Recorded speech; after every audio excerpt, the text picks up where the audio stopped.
स्वागत है आप सबका हमारे YouTube channel education point coaching classes में। तो बच्चों, आज की इस वीडियो में हम करने वाले हैं क्लास 9th के सामाजिक विज्ञान की वर्कशीट नंबर 100। 16 मार्च की वर्कशीट है, तो शुरू करते हैं इस वर्कशीट को। पुनरावृत्ति। तो हाँ, आज की वीडियो भी हमारी एक रिवीजन वीडियो है, जिसमें कि हम एक पैराग्राफ, एक केस स्टडी करने वाले हैं चुनावी राजनीति से संबंधित, जिसमें आज हमें एक केस स्टडी दी गई है। बेटा, पहले हम इस पैराग्राफ को पढ़ते हैं, फिर उससे संबंधित कुछ प्रश्न है जिसको हम हल करेंगे। तो हमारे संविधान निर्माता चुनावी प्रतिद्वंदिता की समस्या के प्रति सचेत थे। उन्हें पता था कि फ्यूचर में इलेक्शन कॉम्पिटिशन्स होंगे आपस में, फिर भी उन्होंने भविष्य के नेताओं के चुनाव के लिए मुक्त चुनावी मुकाबले का ही चयन किया। उनको पता था कि समस्याएं होने वाली हैं, लेकिन फिर भी उन्होंने इस इलेक्शन कॉम्पिटिशन को चुना कि भाई बहुत सारी पार्टियां होंगी, आपस में इलेक्शन में लड़ेंगी। उन्होंने ऐसे इसलिए किया क्योंकि दीर्घकालिक रूप में यही व्यवस्था सबसे बेहतर होती है, यानी कि लॉन्ग टर्म रन के लिए। एक आदर्श दुनिया में ही सभी राजनीतिक नेताओं को मालूम होता है कि लोगों का हित किन चीज़ों में है, तथा ये सभी नेता लोगों की सेवा के लिए प्रेरित होते हैं। देखो, ऐसा बहुत कम होता है कि हम एक ऐसा देश देख रहे हैं जहाँ के नेता का ये मोरल ड्यूटी, नैतिकता है कि भाई मैं नेता इसलिए बन रहा हूँ क्योंकि मैं जनता का भला करूँगा, जनता के लिए क्या सही है। असलियत में ऐसा होना थोड़ा सा कम पाया जाता है, और आगे लिखा भी हुआ है कि असल जीवन में ऐसा नहीं होता।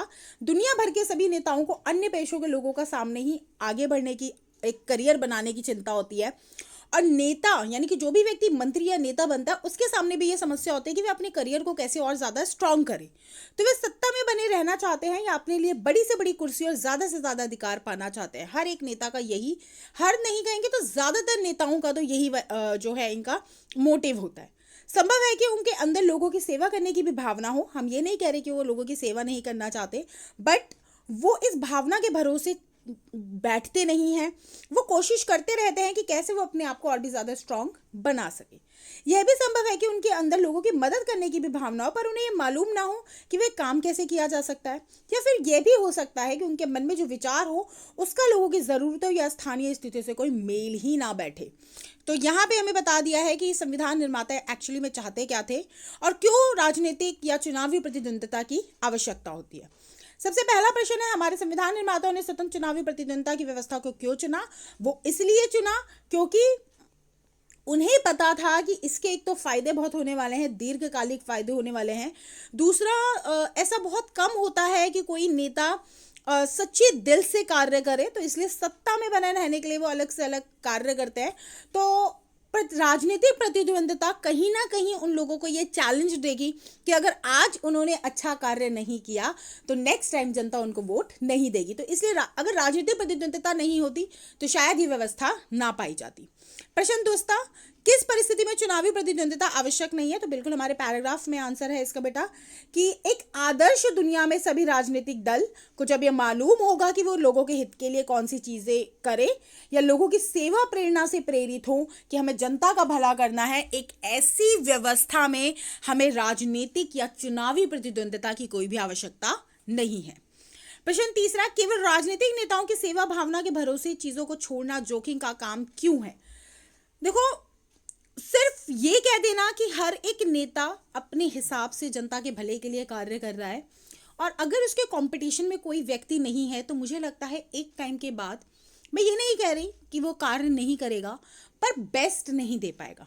लेकिन हर एक नेता को पता होता है कि अगर आज हमने अच्छा कार्य नहीं किया तो ये जो जनता है वो अगली बार हमें वोट देके नहीं जिताएगी। और यही डर है जो उनको अच्छा कार्य करने के लिए प्रेरित करता है, क्योंकि देखो, भविष्य में अपना करियर जो है वो सबको बनाना है। और शायद अगर मैं राजनीति में करियर की बात करूं तो यही डर है, यही चुनावी प्रतिद्वंदिता है जो उनको मोटिवेट करती है कि यस, मुझे अच्छा काम करना है, तो जनता का भी भला हो जाता है और नेता का भी भला हो जाता है। वहीं अगर हम बात करें कुछ प्रश्न 3 जो हमें थोड़े से डिटेल में, सबसे पहले तो एक लोकतांत्रिक देश में चुनाव की क्या आवश्यकता होती है? तो देखो, चुनाव बहुत ज़्यादा ज़रूरी है एक लोकतांत्रिक देश में। सबसे पहले तो स्वतंत्र और निष्पक्ष चुनाव होना आवश्यक हो जाता है। अगर हम चुनाव नहीं करेंगे तो बेटा इसमें दो स्थितियां निकल के आती हैं। एक तो आप भारत जैसी स्थिति को सोचिए जहाँ पे इतनी ज़्यादा जनसंख्या, इतनी विभिन्नताएं हैं, तो हम बिना चुनाव के कैसे कैसे डिसीजंस लेंगे? डिसीजन लेना इतना ईजी नहीं है। दूसरा इसमें ये पॉइंट निकलता है कि मान लीजिए हम चुनाव नहीं करते, हम ये मान लेते हैं कि एक्सपीरियंस बेस्ड पे जिसके पास अनुभव ज़्यादा है उसको नेता बना देते हैं। तो क्या ज़रूरी है जिसके पास अनुभव ज़्यादा है वो राजनीति भी अच्छे से चला पाए? तो इन दो समस्याओं को देखते हुए हमें चुनाव कराना बहुत ज़्यादा ज़रूरी हो जाता है। प्रश्न दूसरा पांचवा, चुनावों के लोकतांत्रिक होने की न्यूनतम शर्तें क्या हैं? तो सबसे पहले तो कोई भी चुनाव लोकतांत्रिक है या नहीं, उसके लिए सबसे पहला पॉइंट होता है बेटा स्वतंत्र एवं निष्पक्ष चुनावी व्यवस्था। भारत में इसका जो प्रयोग है वो चुनाव आयोग करता है, उसके लिए अलग से एक इंडिपेंडेंट जो संस्था है वो बनाई गई है, स्वतंत्र संस्था बनाई गई है जो किसी भी सरकार के अंतर्गत नहीं आती। दूसरा, विकल्प होना हमारे लिए, देखो सही लोकतांत्रिक चुनाव वही है जहां पे as a voter we have choice की यस हमें इनमें से कौन से नेता को चुनना है। तीसरा, सभी व्यक्तियों को सार्वभौमिक वयस्क मताधिकार मिलना, यानी कि किसी भी आधार पर लोगों के साथ भेदभाव ना करना। अगर किसी भी देश में ये तीन व्यवस्थाएं पाई जा रही हैं, न्यूनतम शर्तें तो बेटा यही है, तो वो लोकतांत्रिक चुनाव व्यवस्था कहलाएगी। इसके अलावा और भी पॉइंट्स है, पैसों का प्रयोग ना होना, ताकत का प्रयोग ना होना, एक पार्टी के अंदर लोकतंत्र बने रहना और वंशवाद की समस्या ना होना पार्टियों के अंदर। तो वो आगे के पॉइंट्स है, लेकिन मेन तो तीन यही है। प्रश्न छठा, आम चुनाव और उपचुनाव में क्या अंतर होता है? बेटा आम चुनाव हर 5 साल में होते हैं जब किसी भी सरकार का कार्यकाल पूरा हो जाता है, और उपचुनाव कुछ परिस्थितियों में कराए, जैसे मान लीजिए किसी सीट का कोई व्यक्ति की डेथ हो गई है या उसने उस पार्टी को छोड़ दिया या वहां पे सीट पे इलेक्शन नहीं हो पाए हैं, तो 2 से 4 सीटों पे जब इलेक्शन होने के बाद दोबारा री इलेक्शन करने पड़ते हैं किसी और कारण से, तो वो कहलाता है हमारा उपचुनाव। तो इसी के साथ आज की वर्कशीट हमारी पूरी होती है। मिलते हैं नेक्स्ट वीडियो में, तब तक पढ़ाई जारी रखिए। Thank you so much.